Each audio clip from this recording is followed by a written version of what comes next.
Boa tarde, pessoal. Tudo bem com vocês? Hoje nós estamos aqui no Jologando para mais uma aula. Nessa aula de hoje, a gente vai falar sobre formação de vulcões, né? Vamos fazer uma aula aqui sobre vulcanologia para vocês. Para quem está chegando agora e não me conhece, eu sou o Vinícius, aqui um dos criadores de conteúdo aqui do Jologando, né? Só ajeitar nos últimos detalhes aqui antes da gente começar, né?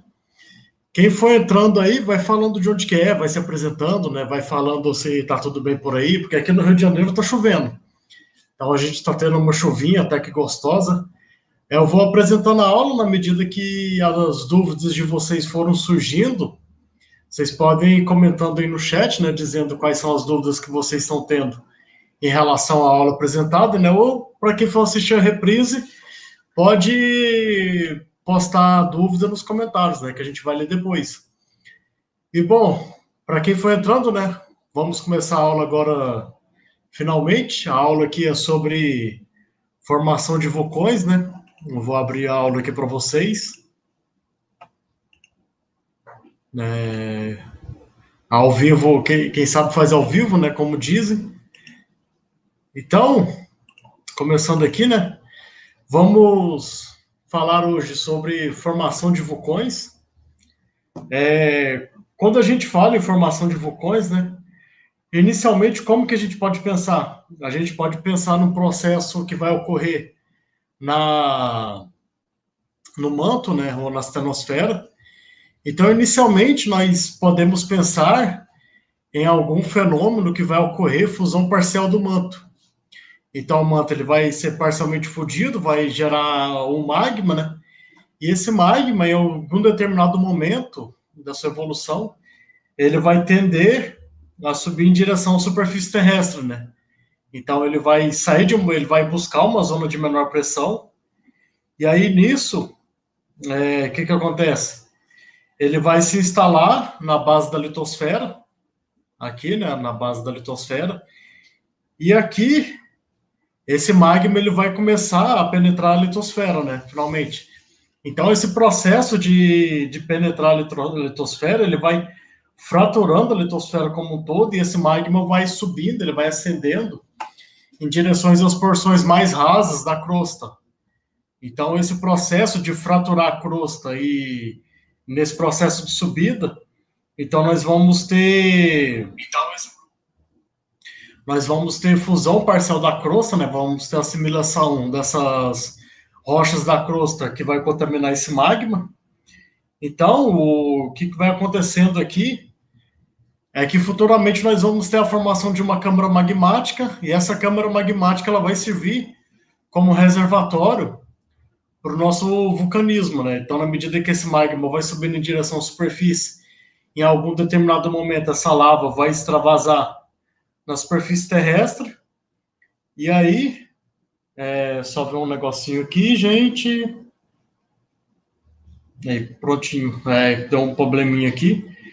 Voltando aqui, né? Então, quando esse magma ele vai extravasar na superfície terrestre, então a gente vai chamar de lava nesse caso, né? Então, o magma é quando essa massa pastosa fundida, essa massa líquida, está no interior da Terra, né? Então nós vamos chamar de magma. E quando vai escoar pela superfície terrestre, então nós vamos chamar de lava. Então a diferença basicamente é essa. Então nós temos alguns condutos que vão fornecer, que vai servir de rota para ter essa atividade vulcânica. Então, nós vamos ter o processo de formação de vulcão, né? Então, esse vulcão, na medida que ele vai evoluindo, nós vamos ter o derramamento de lava, ou então a gente pode ter o vulcanismo associado com falhas. Então, nós temos essas falhas que vão servir como rota para o extravasamento dessa lava, né? Então, nesse caso, nós podemos ter um vulcanismo do tipo fissural, que nós chamamos, né? Como ocorre muito bem lá na Islândia, onde nós tivemos aquele vulcanismo lá, naquela região lá que é meio difícil de pronunciar, né? Mas normalmente a gente chama aquela região ali de Fragalfs, né? Que é uma região montanhosa. na península de Reykjanes ali, que é aquela região ali, ela está inserida bem em cima da dorsal mesoatlântica, né? Então, aquela região ali, ela vai futuramente ser dividida naquele ponto, né? Naquele ponto onde está ocorrendo a separação entre a placa americana e a placa euroasiática. Então, e aquele caso ali é um caso de vulcanismo fissural. Então, quando um vulcão vai entrar em erupção, então nós normalmente vamos ter dois tipos de produtos sendo expelidos desse conduto vulcânico, né? Onde nós vamos ter as lavas sendo escoadas, né? O escoamento de lava, ou então nós vamos ter as nuvens de cinzas, né? Cinzas, bombas ou lápis, né? Então, basicamente, resumidamente, são esses dois produtos que nós temos, ou lavas ou cinzas vulcânicas, né? Então, nisso a gente vai começar a entrar num ponto que é o tema central dessa aula, que é as dinâmicas eruptivas. Então, cada tipo de dinâmica eruptiva vai ter um formato de um vulcão diferente, vai ter o vulcão vai sendo construído de uma determinada forma. Então, quando a gente fala sobre dinâmica eruptiva, nós podemos pensar num diagrama triangular, onde cada vértice de um triângulo é um produto dominante. Então, por exemplo, nesse ponto desse vértice, nós temos os sólidos. Então, aqui nós vamos ter a lava basicamente parcialmente consolidada já, né? Já está no estágio de consolidação bem alto. Isso aqui também influenciado pela acidez desse magma, né? Isso aqui é no vulcanismo do tipo félsico. Então, esse tipo de dinâmica eruptiva nós vamos chamar de peliano ou extrusivo. O outro tipo de dinâmica eruptiva é dominada pelos gases, ou então as cinzas, né? Então, nesse caso aqui, vai ser uma dinâmica eruptiva do tipo vulcaniano ou explosivo, onde também é aquele tipo de vulcanismo, magmatismo félsico, né?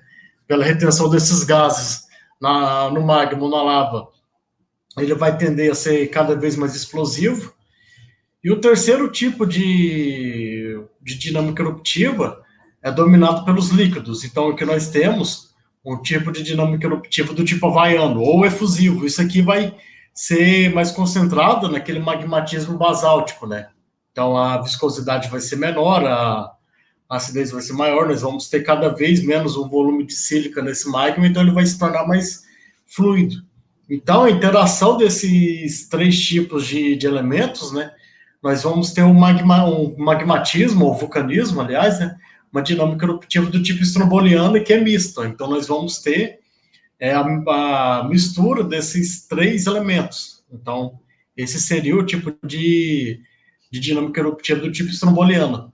Ainda tem a classificação de um diagrama binário, ou basicamente X e Y, onde o eixo X aqui representado nessa figura é a fragmentação desses produtos vulcânicos, né? Então, essa fragmentação aqui tem porcentagem.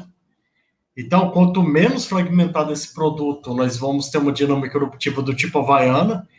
E na medida que esse produto vai sendo cada vez mais fragmentado, vai sendo cada vez mais cinza, né? Cada vez mais material fino, nós vamos entrar numa dinâmica eruptiva do tipo sturtzeniana, que é basicamente cinza vulcânica nessa dinâmica eruptiva. E no outro eixo, nós vamos ter a dispersão desses elementos, né, em área, né? Então, a gente está falando aqui de quilômetros quadrados, né? E aqui no eixo X, a gente vai ter uma escala logarítmica. Então, na medida que o parâmetro F aumenta e o parâmetro D aumenta também, né? Nós vamos ter uma área cada vez mais influenciada por esses produtos. Nós começamos a entrar na dinâmica eruptiva do tipo estromboliana, das dinâmicas subpliniana, pliniana, ultrapliniana e vulcaniana, né? Então, cada vez mais esses produtos vão abrangendo uma área maior, né? Porque esse material é muito fragmentado. Então, nessa aula aqui, o primeiro tipo de dinâmica eruptiva que a gente vai falar é do tipo havaiano, que vai criar, vai ser dominado o cone vulcânico, né, o conduto vulcânico, que está aqui representado, ele vai ser construído ao longo do tempo pelas lavas, né, nesse caso aqui são lavas fluidas, né, do magmatismo basáltico, e vai produzir um vulcão do tipo escudo. Então, isso aqui é bem representado no Havaí, né? Então, esses vulcões ali do Havaí é um vulcão do tipo escudo, né? É uma dinâmica eruptiva do tipo havaiana. E aqui nós quase não vamos ter aqueles produtos de cinzas entrando em cena aqui, né? Então, lápis, cinza, bomba, quase não vai ter papel nesse tipo de dinâmica eruptiva. Então, essa aqui é lá em Oahu, no Havaí, né? Então, esse antigo vulcão, né, já está extinto. Ele seria um vulcão ali do tipo escudo, né? Como são esses vulcões. Então, esse conduto, né, esse cone vulcânico aqui, ele vai sendo construído ao longo do tempo, basicamente, por lavas, né? Lavas consolidadas. Então, como é um magmatismo ou um vulcanismo basáltico, né? Então, são lavas bastante fluidas, né? Elas têm esse caráter de acidez bastante baixo, né? Aqui a gente pode ver essas lavas aqui do tipo pau-roi. Então, como essa dinâmica eruptiva aqui, ela é dominada pela fluidez desse magma, então esse magma vai fluindo, né? E tem essa facilidade de fluir e de abranger grande área em termos de quilometragem, né? Então, isso aqui seria a característica numa dinâmica eruptiva do tipo havaiano. A gente pode ver aqui, né, como se fossem literalmente rios de lava correndo, né? Dá até para tomar um banho aqui. Não sugeriria você tomar um banho num rolê desse. O segundo tipo de dinâmica eruptiva seria a dinâmica eruptiva do tipo estromboliana. Aqui, nesse caso, nós temos aquele caráter misto, né? Então, essa dinâmica eruptiva aqui vai produzir condutos vulcânicos.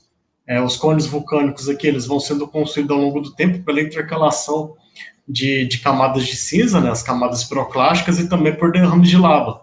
Então, nós temos, quando esse vulcão entra em erupção, nós temos a cinza vulcânica e nós também temos o escoamento de lavas. Então, ele vai ser um intermediário, né?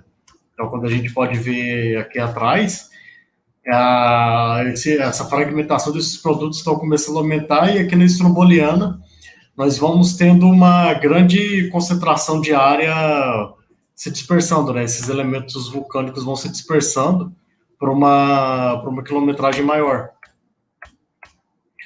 Em comparação com as outras dinâmicas eruptivas que nós vamos falar daqui a pouco, essa dinâmica eruptiva aqui do tipo estromboliano, ela não é tão prejudicial, não é tão destrutiva como a pliniana, a peliana ou a surtzeniana, né? Então, ele não representa tanto risco à nossa sociedade. E um vulcão que representa bem essa dinâmica eruptiva do tipo estromboliana é o Etna, né? Então, o Etna, esses aqui são fotos desse vulcanismo que ocorreu esse ano. Então, nós temos as cinzas, né? Nós temos lápis, bombas e outros fragmentos. E também nós temos associados o escoamento de lavas, né? Então, nós vamos ter esses dois produtos ocorrendo. Esses vulcões aqui, por eles não conseguirem, essa lava, esse material não vai obstruir totalmente o conduto vulcânico, então ele não tem esse caráter explosivo, destrutivo, como as dinâmicas que nós vamos ver daqui a pouco, né? Então é um vulcanismo mais brando, né? Então, aqui também é o Etna, né? Nós temos lavas que estão sendo dispersadas desse vulcão, e, como eu disse anteriormente, o cone vulcânico vai sendo construído ao longo do tempo por intercalação de camadas de lava e também por camadas piroclásticas, né? Seria um vulcão ali, o tipo misto. Aqui nós temos as lavas sendo expelidas do Etna, né? Tem até um riozinho de lava aqui formando. E no terceiro parâmetro que nós vamos entrar aqui seria as dinâmicas eruptivas do tipo havaiano e pliniano. Aqui, nesse caso, já é um vulcanismo mais destrutivo, né? Já é um vulcanismo explosivo, que oferece risco às sociedades que vivem ali em volta, né? Nesse caso, o conduto vulcânico, o cone vulcânico, aliás, né? É totalmente construído, basicamente, por cinzas vulcânicas. Então, as camadas piroclásticas aqui vão construindo o cone vulcânico ao longo da evolução do vulcão, né? E quando esse vulcão aqui ele entra em erupção, a tendência é que ele destrua todo esse cone vulcânico, devido à explosividade dessa dinâmica eruptiva. Então, esse cone vulcânico que foi sendo construído ao longo do tempo, quando tiver uma erupção vulcânica mais destrutiva, a tendência é que essa erupção vai decapitar esse cone vulcânico. Aqui é um vulcão que tem na Noruega, né? Seria algo bem próximo de uma dinâmica eruptiva do tipo havaiana, que é basicamente cinzas sendo lançadas na atmosfera, né? Basicamente o produto vulcânico aqui é cinzas. E quando a gente entra no tipo pliniano, por que chama isso? Por que a gente vai chamar essa dinâmica eruptiva do tipo pliniana? Quando Plínio estava testemunhando a erupção do Vesúvio ali no ano 79 depois de Cristo, ele associou aquela coluna de cinzas que estava saindo do Vesúvio como um pinheiro manso. Então, o pinheiro manso, essa árvore aqui, né, nós temos o caule, que ele é bastante alto, e quando chega lá em cima, essa copa ela vai estender, assim, ela vai forrar isso aqui tudo, né? Isso aqui foi o que ele conseguiu ver. Então, ele chamou essa nuvem que estava saindo do Vesúvio naquela que ele estava testemunhando como se fosse um pinheiro manso. Então, por isso que a gente chama essa dinâmica eruptiva do tipo pliniana, que remete a esse pinheiro manso aqui, né? Essa árvore. Então, essa coluna de cinzas que está saindo do conduto vulcânico na atmosfera lembra uma árvore, como ele disse, né? E um bom representante desse tipo de dinâmica eruptiva é a dinâmica eruptiva que ocorre no Krakatoa. Então, normalmente, o Krakatoa ele vai ter uma erupção vulcânica do tipo pliniana. Nesse caso aqui, a coluna de cinzas vulcânicas não é tão alta, né? Mas, normalmente, essa coluna de cinza chega a atingir cerca de 30, 40 quilômetros de altura, né? Então, nós temos essa grande quantidade de material piroclástico sendo lançado na atmosfera, né?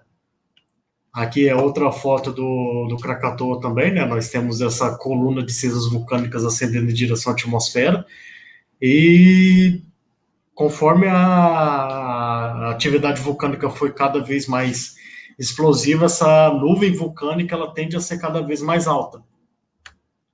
Esse aqui é o caso como ocorreu na ilha de La Soufrière, que ocorreu no mês passado, né? Então, esse vulcanismo aqui ele é bastante recente.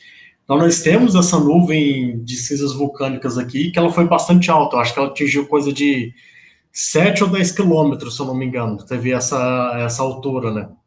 Então, na medida que esses fragmentos vão sendo cada vez mais diminutos, essas cinzas vulcânicas vão se dispersar por uma grande quantidade de área, né? Então, nós podemos ter abrangendo coisa de 15, 20 quilômetros ou até mais. Outro tipo de dinâmica eruptiva alguns chamam de peliano. Isso aqui é um dos mais destrutivos que tem, né? Ou então o vulcanismo do tipo dômico. Nesse caso aqui, a lava que está saindo pelo conduto vulcânico, ela é muito viscosa, né? Esse magmatismo ácido, né? Então, essa lava que ela é basicamente consolidada, ela tem essa dificuldade de fluir, então ela vai formar como se fosse um domo aqui ou um plug. Vai formar como se fosse literalmente uma rolha, tipo de um champanhe, né? Então, essa rolha de rocha que está prendendo o conduto, ela vai segurando essa pressão, e aí chega num determinado momento que esse vulcão, ele explode de uma vez, sabe? Ele acumulou tanta pressão que ele vai entrar em atividade. Um grande representante disso é o Monte Pelé, que entrou em erupção em 1902, isso na ilha da Martinica, que fica no Caribe também, né? Um vulcanismo que matou mais de 30 mil pessoas. Isso aqui são fotos dessa erupção vulcânica, né? Então, isso aqui é uma foto que eles conseguiram fazer quando o vulcão entrou em erupção. E esse cone aqui, isso aqui é o plug vulcânico, né? Isso aqui é uma agulha, a gente chama isso aqui de agulha de extrusão. Já é lava basicamente consolidada aqui, que ela está sendo empurrada para cima. Vou voltar aqui, né? Aqui a gente tem esse plug que está prendendo o vulcão, então quando esse vulcão entrou em erupção, esse aqui foi totalmente decapitado e esse conduto aqui foi sendo empurrado para cima, né? seria essa agulha de extrusão que ela vai subindo. É como se fosse uma pasta de dente. Quando a gente aperta ela, sai aquela pasta, né? Vai saindo aquele negócio bem, como se fosse um cilindro, né? Só que isso aqui, como é muito instável, então isso aqui alterou basicamente e a tendência foi isso aqui sendo erodido ao longo do tempo. Isso aqui é uma foto do Monte Pelé atualmente, né? Então ainda tem esse domo, né? Esse bulbo aqui proveniente dessa última erupção, né? Dessa erupção de 1902. Como eu disse aí, dizimou mais de 30 mil pessoas quando esse vulcão entrou em erupção. E esse aqui é um vulcanismo altamente destrutivo, né? Esse aqui ele tem um poder de destruição muito alto, né? Juntamente com o pleniano também. O último tipo de dinâmica eruptiva que a gente vai abordar aqui hoje é o tipo surtseniano, né? Que é um vulcanismo que a gente chama aqui de freato magmático, né? Que quando o vulcão ele entra em erupção em condições subaquosas, quando tem essa interação entre essa lava bastante aquecida com a água, então a gente vai ter uma transferência de energia, né? Nós temos essa energia mecânica, então ela vai sendo convertida em energia cinética, e a tendência é ser um vulcanismo também bastante explosivo. Então, esse tipo de dinâmica eruptiva surtseniana, ele tem a capacidade de espalhar as suas cinzas vulcânicas, é um tipo de dinâmica eruptiva com o fator F, né, ou a fragmentação mais alta que tem. Então, a gente consegue ver registro dessa pluma piroclástica se estendendo por uma grande quantidade de área. Um exemplo disso foi o Surtsey, né, que da onde vem esse nome, que entrou em erupção em 1963 na Islândia, e esse vulcanismo ele foi capaz de produzir uma ilha. Então, uma ilha surgiu basicamente da noite para o dia, ali na região da Islândia. Hoje, atualmente, como essa ilha vulcânica está, né? Então, essa ilha vulcânica que era basicamente constituída por cinzas, e a tendência é que essas ilhas vulcânicas elas vão desaparecendo ao longo do tempo, né? Porque cinza vulcânica é um material que vai alterar rapidamente. Então, na medida que o tempo vai passando, essa cinza vulcânica vai alterando, a ilha tende a desaparecer e voltar novamente quando tiver outra atividade vulcânica, né? E a gente se vê numa próxima ocasião, gente. Muito obrigado pelo tempo que vocês disponibilizaram para acompanhar a gente aqui. E a gente vai se falando.